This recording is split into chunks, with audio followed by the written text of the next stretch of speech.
When was the first time you saw yourself in a museum?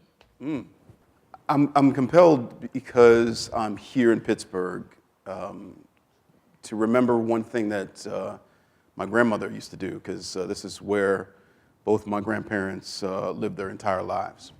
And my mother was born here. And I spent a lot of summers here as a child. And I remember my grandmother, I guess in lieu of, big exhibits of, there were no Kehinde Wiley paintings and, Jacob Lawrence and Romar Bearden exhibits in Pittsburgh museums, at least that I can recall. I think what she did is she recognized my interests as a kid. Was a big space nerd. I loved Star Wars, loved Star Trek. Yes, you can like both.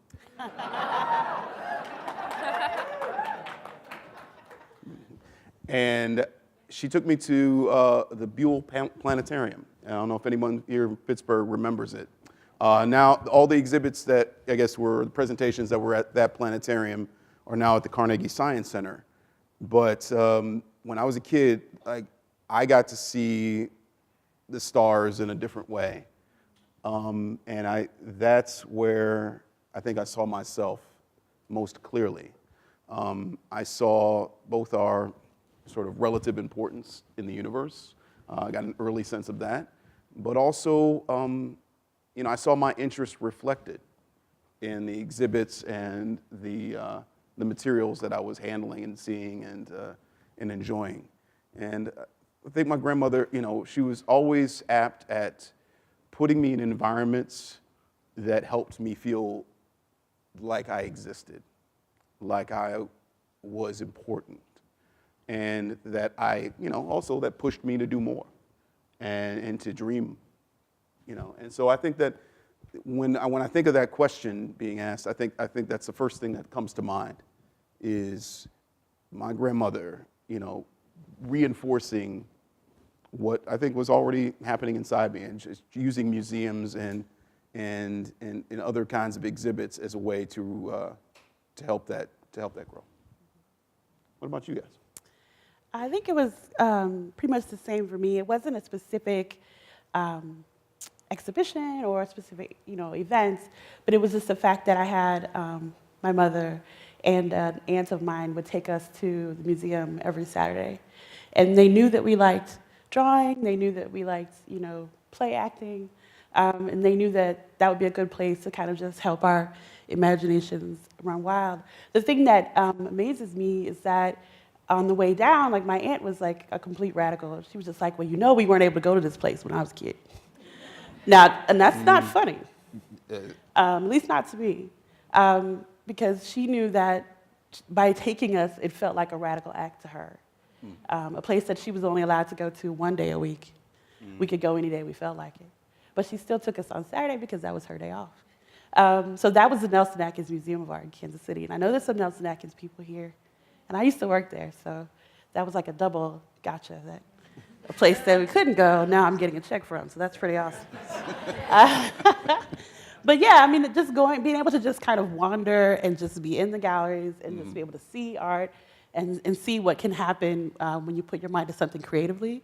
And that 50 years, 60 years, thousands of years on, so it can still exist out in the world, was just really inspirational to me. So that's probably the first time for me.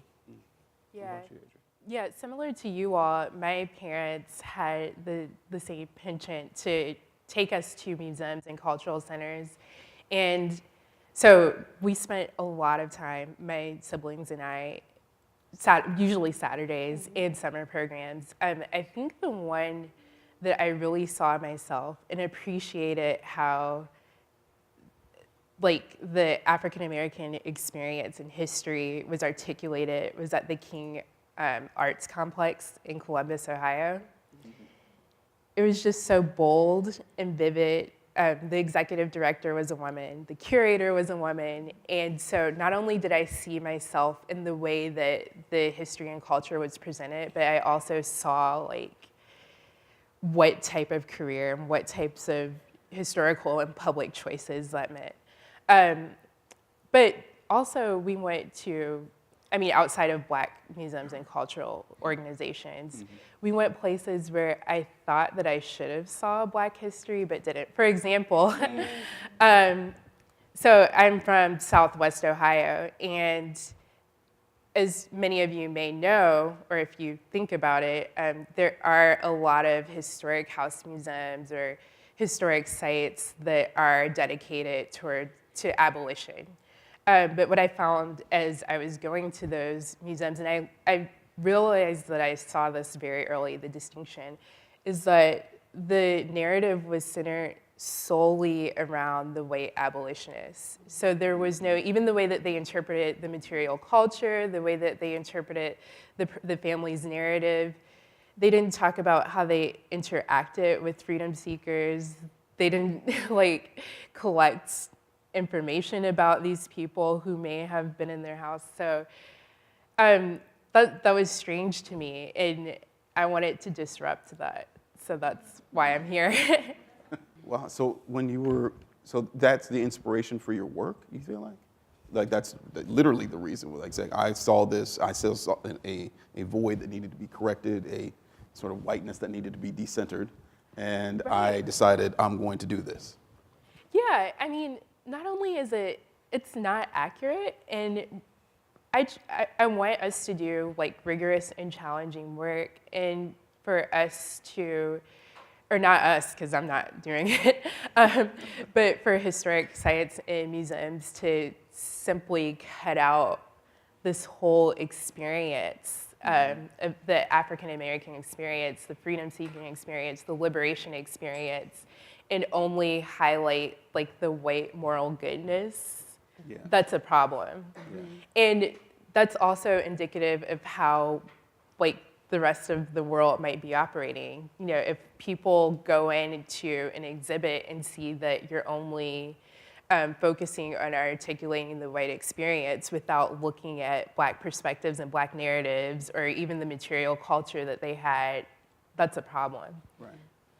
Yeah, I mean, I know one of the things I've always said is museums are sort of benign education, which is, what I mean by that is that you go to a museum in order to understand, the human condition a little bit better, human experience a little bit better.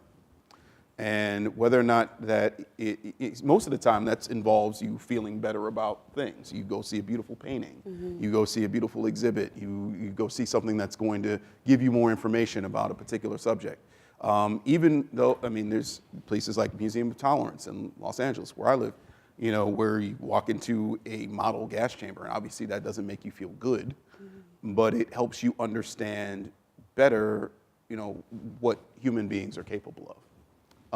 And I think all of that is a net positive.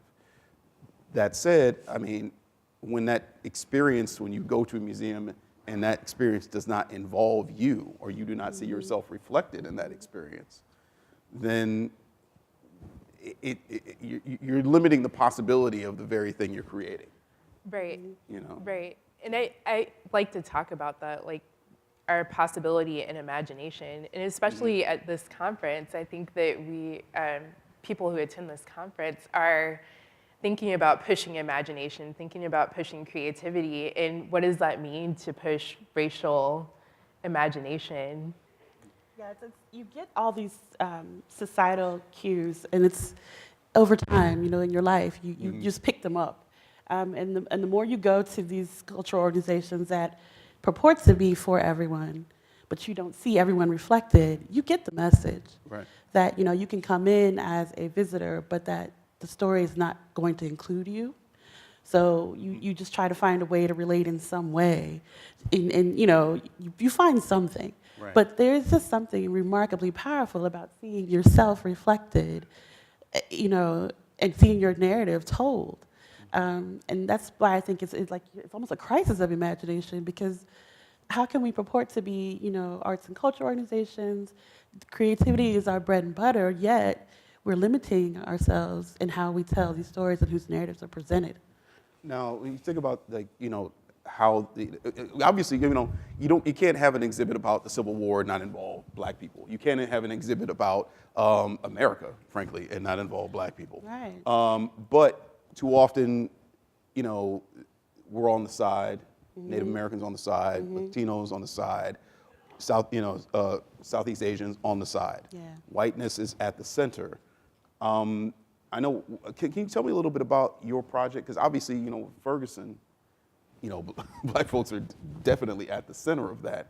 Can you tell me a little bit about your project? I'm really curious to know more about how you sort of take that decentering into practice. Sure. Yes, and we are not assuming that everyone knows about Museums Respond to Ferguson. So in the aftermath of Michael Brown's death, a few museum bloggers and I would say even people outside of museums, students who were in museum studies programs, came together and wrote a statement. And then Adrian and I decided that we wanted to do something beyond a statement. We wanted to do something that was active and living and also kind of reflected our values. So we created a monthly Twitter chat, and the monthly Twitter chat was, at first, looking at state sanctioned violence and how museums have and usually have not interpreted that. But through that lens, we also discussed and made it very important that although the name of our project is Museums Respond to Ferguson, Ferguson is absolutely not unique. And as you look throughout history, Ferguson is Baltimore, Ferguson is Washington, D.C., Ferguson is Watts, Ferguson is Newark, New Jersey. And so we wanted to make sure that people understood that our project, that Ferguson was just an entry point to understanding state-sanctioned violence and what museums could do to interpret that. But there were key values driving that project. And I don't think that we named it this way initially, but if you looked at what we were doing, it definitely does fall under the Black radical tradition, which was decentering whiteness, committed to disrupting systems of oppression, which through race, economics, gender, and so forth.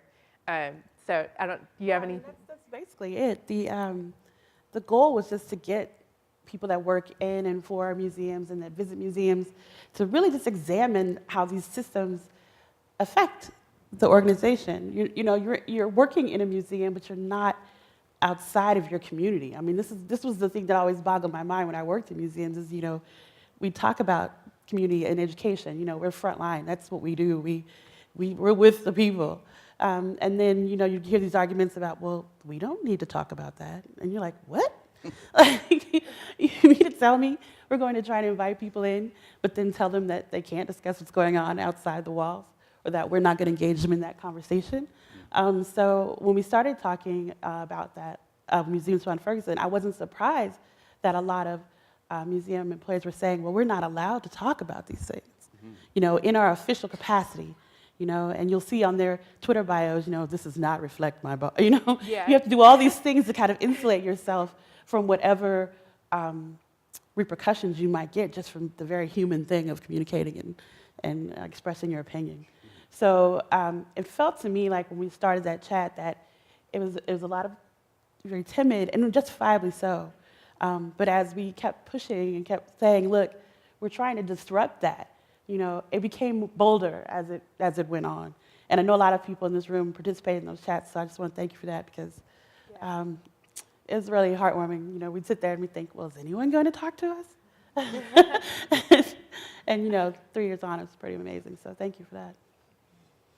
And I think that Museums Respond to Ferguson made it so that people were more comfortable to speak out, and it led people to push their own projects for it. So So that's been really So we're gratifying. really grateful for the people who participated and stepped outside of themselves. Yeah, Yeah. very gratifying. Wow.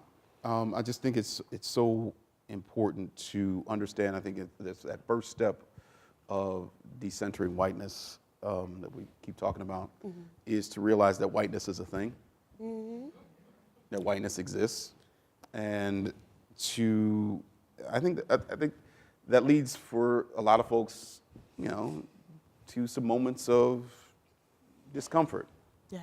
fragility, as we may say, and I think people have to be brave enough to overcome that, and that's in any field. That's certainly true in in museum field and also in journalism, and pretty much any sphere of American life.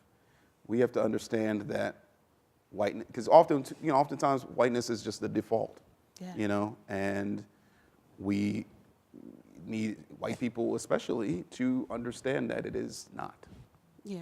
Yeah, and I mean, to that point, I know one of the things that irk me about this current diversity and inclusion movement is that, I mean, there's a lot of problems with it, but like the main one is that you don't even acknowledge the people of color who are actually in the field doing incredible work right now. And so I think that was also, like later on, that became one of the things that we did with Museums Respond to Ferguson was continuously highlight. Let's see, I mean, we have amazing people in this room right now, like the team from, as I call it, Blacksonian, even though it's not the official name. We have Latinx in museums, we have 2 brown girls, we have, there's such a long list of people doing incredible work, and to completely erase and not acknowledge the work that they're doing. Visitors of color, that Tumblr, I think Nikhil is here. That's incredible work, and I think that we can start by acknowledging what is here and making it a part of your museum experience. Yeah. So I think that's part of what decentering whiteness is about, is resisting that urge to let it be the default. So, like you said, nothing irks me more than someone telling me, well, I want to start a conversation about something. And you're like, well, we've been talking about this for quite some time. You're welcome to join our conversation. Exactly, yeah. But you're not starting anything. But if you'd like to help us elevate this discourse, that would be wonderful. Right. Yeah, if we want to talk about a constructive step, I mean, a constructive step is not having conversations. Yeah. I mean, like, we've heard a lot. Anyone heard of the national conversation about race? Oh my gosh. Yeah. Yes. Yeah, it just keeps going. It's just going to go on forever. And I think there's a certain degree of virtue signaling also from even the people who are well-intentioned, who say that, okay, well, I had this conversation, or I sent this tweet, or I, forwarded this, chain email, or what have you. And the work is it goes so much deeper than that. You know what I mean? And I think that if people are trying to, tweet out hashtags, stay woke, and all this other stuff, just trying to get recognized for their wokeness, then you have a problem, because people spend so much energy trying to get recognized as, I'm not a racist, I'm not part of the problem, I'm over here, and they mistake that for allyship, when the real work, it still needs to be done, and it's still being done by people who you were saying who are often not nearly as recognized, and who need the help of people who are in this more powerful sphere, who have that more privileged standing, to, help, other folks who are also privileged get their act together. Yeah, and I call that like changing our genealogy. So like, if we think about resistance in museums, it didn't just start last year. It didn't just start 2 years ago. My point of reference personally is the Hampton University Museum. It was the first Black museum. I see a Hampton graduate in the front row. Yes. But the reason why that is my point of reference is because it opened shortly after the Civil War. I mean, of course, the museum has changed over the years, but I think that's an incredible act of resistance that by law, by definition, by social standards, Black people were not accepted as full human beings. Yet, these people who founded the museum said that we are human, and in fact, we're so human that we're going to create and document our history and put it on public display. And I think that, like, if we look at our genealogy in terms of the people who have been doing this work much longer and under incredible duress. I mean, this museum has survived not only that, but also what a lot of historians call the nadir of racism, which is like the height of racialized violence. When you look at that as like the key point, and somehow that these people still survived and they still did their work, that's incredibly inspiring. So, and we're also acknowledging the work that they did. So I think that decentering whiteness also really calls for changing the way that we understand who has done the work and when. Yeah, yeah, we're getting there. We're getting there. Oh, yes. Excellent. Excellent. Okay. Yeah, we don't want to just talk. We So- want to hear from y'all. I can barely. Okay. Can you Well, see maybe it from maybe the- I'll Maybe yeah. you have the best. Let's see here. First one, just start from the top. A response to the tearing down of Confederate memorials has been, quote, they belong in a museum. But that assumes museums want them. How should we respond to that? Excellent question. Thank you, but no.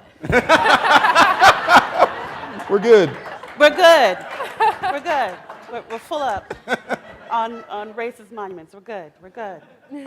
I mean, to me, if I could just jump in on this, it seems to be a, sort of an easy compromise that people who are not in the museum field like to offer.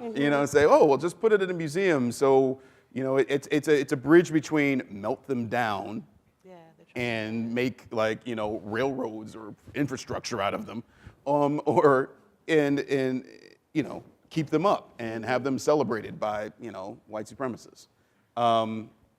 It's put them in a museum is like, let's put it away. Let's put racism Yeah. away. Let's put all these things that we don't want to think about away. And museums are not a trash can for history. Yeah, right? Right? I mean, it is something that the average person who doesn't work in a museum wouldn't understand. And I've worked in them where, someone brings Uncle Joe's collection of bottle caps and paper clips, and they're like, can you keep this for us? And you're like, that doesn't have anything to do with our mission. I mean, in this whole conversation, I've seen people suggest places that are just so, and it's not even close to the mission of what this organization is, but you have to ask yourself why. Why do you want to keep them? Why do you think museums should be the repositories for these things? I mean, whose goal? Who does it serve? Right. If it's in your context, if it's in your vision, if it's in your purview to have some things up, and then contextually you're telling the story in a way that's authentic and includes everyone's narrative, that's great. But that's not very, in my opinion, there's very few museums that are in the position right now to do that, and to do that in a very responsible way, to where I won't feel like I'm being traumatized all over again when I walk in the door. So, I mean, you got to be real careful about it. I'm of the idea that, we have no use for them.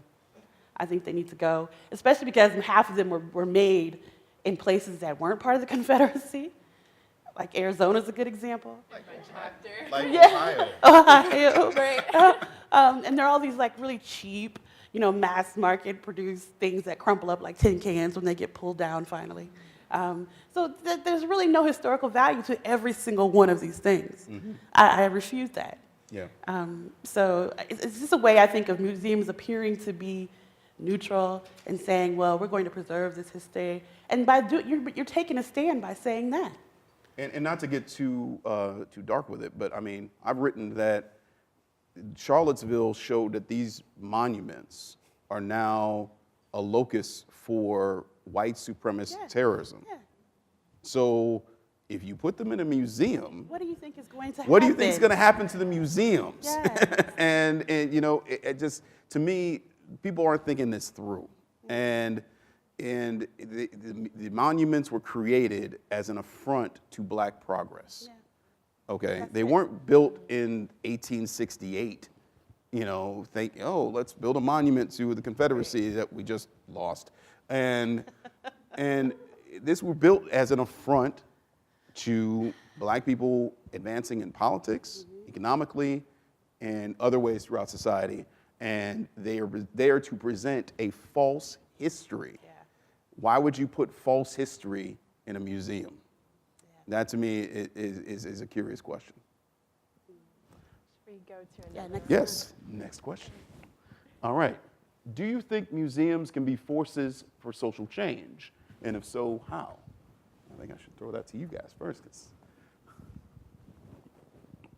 I think they can. I mean, I think that we all can be forces of social change, but what's important is to understand the limitations and not overstate the change that we can make. So I say all that to say, like, you still have to remember that museums are institutions and they still operate in this capitalistic white society. So you have to be honest about, and you have to be honest about what your mission is. Sometimes that's limiting. You can make change, but if that's not particularly your mission, then you have to acknowledge that. And I think that it's more important for people and institutions to be truthful and forthcoming about what is actually possible for them to do.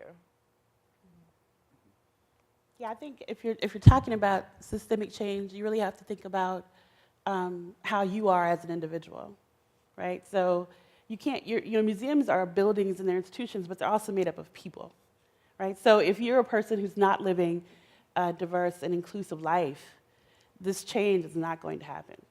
You know, if your internal culture is still mired in systemic, racism or homophobia or whatever it is, this change is not going to happen. So I think museums really need to take a look at their internal cultures and try to address the things that are happening inside. Because, I mean, I never had more issues with discrimination and racism and problems as I did working inside a museum. I mean, I literally, ask me about it later. My last job, I literally was chased out of because of that. So if you don't change what's going on inside the building, it doesn't matter what you do outside. In fact, you're probably going to cause more harm to the external community because you're not ready. You know what they say, you don't have the range? That's what's going to happen. Right. And people are going to call you on that pretty quickly. Yeah, I mean, it seems to me, it's like with any institution. I think about, the NFL in this regard. Any institution can be a force for social change, period. It's just about a matter of political will and political courage, and I say political not in terms of the elective, in terms of like elective sense, but I think everything is political. I'm a political journalist. It's to my benefit that I think that. But I think that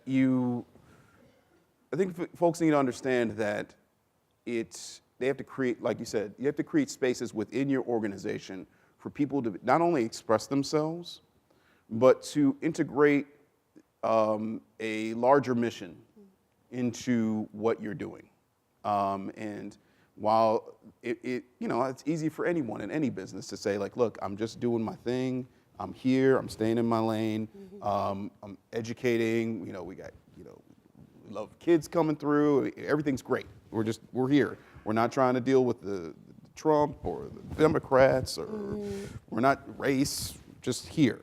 And you can't necessarily do that. You can't divorce the world outside of your walls from what's going on inside. And I think the more you try to do that, the more, frankly, you get wrong. And we're seeing that now with the NFL. Don't be like the NFL. Yeah. Don't try to prioritize the bottom line over the free expression and a duty to call attention to the wrongs throughout the world. I mean, you can do it. You don't have to, you don't have to go. You don't have to protest. You don't necessarily have to take a knee, but you can be more conscious of, say, racial diversity on your staff. You can be more conscious of community issues that are surrounding your museum.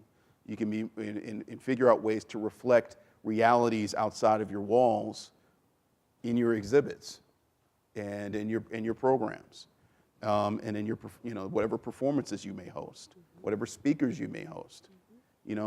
Keep in mind that we're all in my business and in your business, we're all in the economy of ideas, and the more we all can be conscious of sharing in that economy with people whom we don't understand, or we don't know, or we don't have any kind of familiarity with, the better we're all going to be. It's about learning. We all get paid to learn. How lucky are we? And we should take that mission and run with it, I feel like. Next one. Oh, wow, there's a whole new set of questions. What in the world? All right. Come on. You know what? I'm going to take the one who put their name on it, because that takes bravery. It's quite easy for nonprofits and heritage organizations to tokenize diverse staff. Just what we were talking about. What good and tricks do you have for allies to prevent that? I guess there's like advice maybe do you have for allies to prevent? Because obviously we're talking about diversity, but we don't want to, it's a thin line between diversity and tokenizing. What do you guys feel about that, especially from within your business? Yeah, I mean, with Museums Respond to Ferguson, we always, and Adrian has said this already, but we've always talked about changing your internal values before you go outside and try to save the world. And what we mean by that is like examining anti-Blackness, not only in your personal views, but in your collections, in the way that you archive, in the way that your digital strategies are executed, in the way that you install exhibits and so forth. So we've talked about doing the very necessary work of cleaning up your house first before you bring people in, because we don't want to cause more harm. And that has been the key. And then also, I think we've used the word ally, but both of us prefer co-conspirator. Like, if you're going to be in this, you got to be in this. Like, you have to be willing to do the work. You have to be willing to get dirty. You have to be willing to get roughed around. Use your privilege to help other people. Yeah. So co-conspirator is the word that we like to use versus ally, which is kind of like this flimsy term that's often self-prescribed. Very performative. And performative, yeah. So, yeah, do the work of cleaning up your house before you invite someone to it. And it's about a value change. It's not about a percentage change. Right? Because we can easily change the percentage of who's in the room. But if the values are the same, it won't matter. Yeah, this whole idea of, sweeping around your own front porch. That's what my grandma used to say all the time. Like you said, making sure your house is clean, make sure you take care of your own business before you try to, criticize anyone else. In terms of preventing tokenism, when I talk to people a lot of times, they'll say, oh, I have no power. I can't do anything. And I'm sitting here thinking, you're white, right? Right. That's power right there. It's inherent in how you look. I've been in meetings where someone has repeated the same thing I've said, and because they were a white person, people went, "Oh, that's a great idea. That's fantastic. Wow. Well, why didn't we think of that?" Yeah. So that's power, right? So if you're in charge of selecting volunteers, if you're in charge of hiring interns, things you can push to change the composition is to say, let's pay our interns. Because if I know, it's like the biggest, dirtiest little secret that if you don't pay someone, who's going to be able to show up for that job? Who can work for free? Very small section of people. So, I mean, there's things you can do and that you have control over very quickly. You know, if you're a programmer, and that's what I used to do, and you've got to find a musician, or you have to find a dancer, or you have to do something like that, there's a million different ways you can approach that. Instead of going to the same well over and over again, think about where you're getting your talent from. Pay your talent, and that talent will show up to your door. Museums are bad about taking advantage of people, and that to me is a form of economic racism and discrimination, that you're taking advantage of people's desire to be seen, and you cannot eat exposure. I'm just going to say that right now. Nope. Bill, they don't accept exposure at the the post office. You know, you can't mail that in when your bills are due. You know, so let's divorce ourselves of that. Those are the kinds of things that can help. And then once those people are in, if you've done the work, they will feel comfortable, they will feel safe. Because you truly only get one chance at this. I mean, when people know that you're not a safe space for them, everyone knows it. And it takes a long time to get that trust back. So you don't want to make this mistake. But it shouldn't scare you away from trying. You know, don't let the failure stop you. But please, I mean, there's a lot of things you can do, and there's a lot of power you hold. And I mean, I used to do it. I managed up like a boss. So if I can do it from my admin position all the way up, you know, with all of the things that were against me, the white folks in this room can do it. Yeah, and we talked about that. We had one chat in particular where we were like, we're working from assets. What do you have? And we made people take an inventory of what they have. And when you start thinking about it, it's incredible what you have access to and how you can use it to help someone else. So, and to slowly change a culture and slowly change a structure at your institution. Indeed. Well, I wanted to pivot a little bit back to one thing real quick. We were talking about like increasing, you know, visibility in a museum. So we talked, you know, when we first start recollecting where we first saw ourselves in a museum. I remember back in 2010, a guy named Edward Rothstein wrote something in the New York Times about identity museums. I don't know if anybody remembers this article. It was horrible. It was horrible. And I just, you know, I think about, you know, the backlash. What kind of backlash do you see in your business to the efforts to diversify, not just staff, but also in terms of content? I think the biggest one for me, what was it? Some science center who had to take down, they hosted the bodies exhibit. In Minnesota? Is that right? Oh. And they had to take down the panel for Alton Sterling. Yeah, that Do you was know what I'm talking about? That was in Minnesota, the Science Museum in Minnesota. Yeah, so essentially they hosted the race exhibit. I'm so sorry, I'm like conflating two different exhibits. But the Race Are We So Different traveling exhibit, which has been traveling for almost a decade now, right? About 10 years old. So yeah, it was at the Minnesota Science Center, and at the very end, they had a panel that simply acknowledged Alton Sterling's death. It didn't even say like due to police brutality or anything. It just simply acknowledged his death. But shortly after, I think it was pressure from the public and maybe from their board that they eventually took down the panel. Yeah. And it was Philando. Oh, Philando Castile. I'm so sorry. I'm telling the story completely wrong. It's okay. But it could happen, I feel, in a lot of different museums and with a lot of different people. So yeah, that was the most disheartening to me because it wasn't even like a huge stance. It was just simply acknowledging someone's life that people couldn't take it.